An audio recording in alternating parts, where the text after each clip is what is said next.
भारत का पड़ोसी देश नेपाल से सदियों से बेटी और रोटी का रिश्ता रहा है। नेपाल की लाखों बेटियों का भारत में ससुराल है और भारत की लाखों बेटियों का नेपाल में ससुराल है।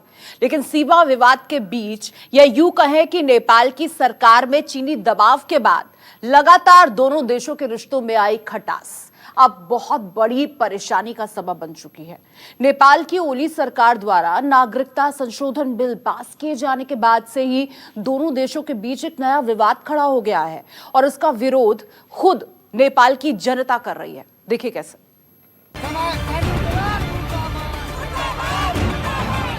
सरकार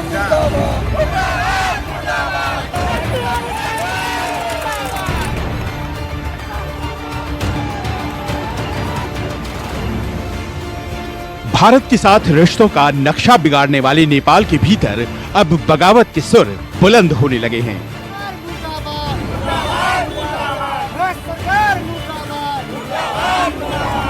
अपनी ही सरकार के फैसले को लेकर नेपाल की जनता सड़कों पर उतरी, नारेबाजी की, सरकार को चीन का दलाल बताया।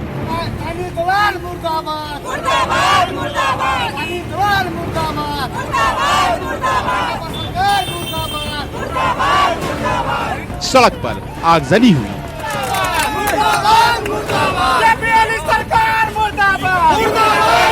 एक तरह से जनता ने सरकार के खिलाफ मोर्चा खोल दिया।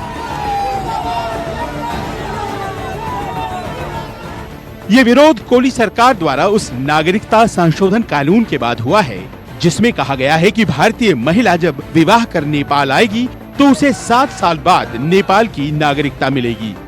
सरकार के इस फैसले के बाद मधेशी बड़े पैमाने पर विरोध प्रदर्शन कर रहे हैं और धमकी दे रहे हैं कि अगर ये कानून नहीं हटाया गया तो ये आंदोलन उग्र होगा।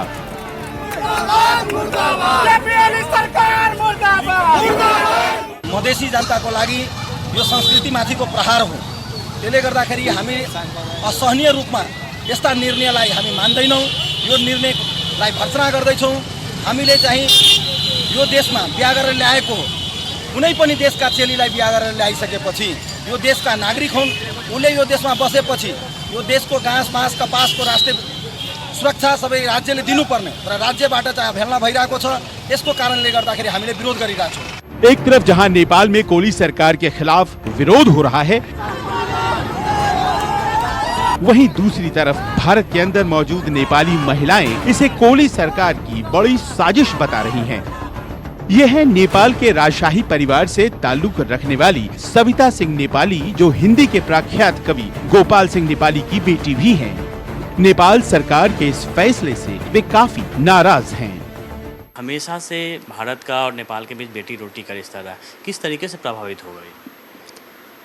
देखिए, ये तो इतना प्रभावित होगा कि व्यक्ति व्यक्ति में दुश्मनी हो जाएगी। लाखों बेटियां नेपाल की भारत में हैं और लाखों बेटियां भारत के नेपाल में हैं। ये उन लोगों के विरुद्ध एक साजिश है और ओली सरकार को कहूँगी कि या तो वो कहीं से गाइडेड हैं, ये उनकी अपनी बुद्धि नहीं है, जो इतिहास में कभी नहीं हुआ, न राजतंत्र में न प्रजातंत्र में। ऐसे कानून को लाने का क्या मकसद है? क्या उनका क्या सोच उनकी बन रही है? किसके सिखाने पर और किसके बलबूते पर वो ऐसा निर्णय ले रहे हैं, यह कोई भी नहीं मानेगा। इसका बहुत विरोध होगा। मैं भी पुरजोर विरोध करती हूँ।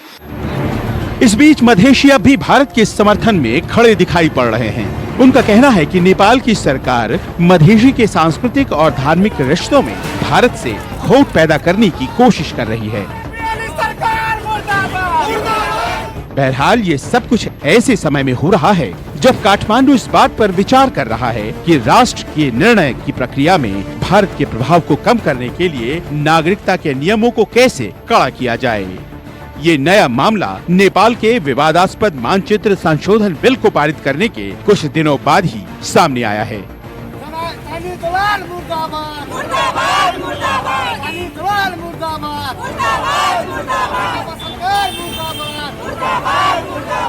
न्यूज़ 24 के लिए अमिताभ ओझा की रिपोर्ट। नमस्कार, मैं हूं मानक गुप्ता। अगर आपको हमारा ये वीडियो पसंद आया हो तो इसे लाइक और शेयर जरूर करें और हाँ, हमें सब्सक्राइब और फॉलो करना ना भूलें ताकि आप देश और दुनिया की कोई खबर मिस ना करें। तो जुड़े रहिए हमारे साथ और देखते रहिए News 24।